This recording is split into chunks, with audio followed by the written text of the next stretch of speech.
This is lesson 921, problem 947D. Before you finished watching this video, make sure you go back into 947A, B, and C. Okay, so when we are solving this inequality, we do it the same way we would if this was an equation and we're trying to get x alone.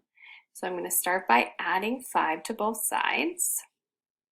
So I get 2x is greater than or equal to 8. And then, like I would with an equation, I'm going to divide by the number in front of the x, so divide by 2. So we get that x is greater than or equal to 4. And then I want to graph that on a number line.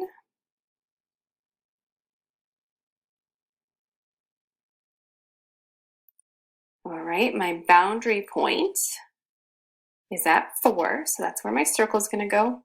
There is a equals to sign underneath my inequality, so that tells me I'm going to fill in my dot, and numbers that are greater than 4 are to the right of 4 on the number line. So we have our solution, x is greater than or equal to 4, and we also have that solution graphed on the number line.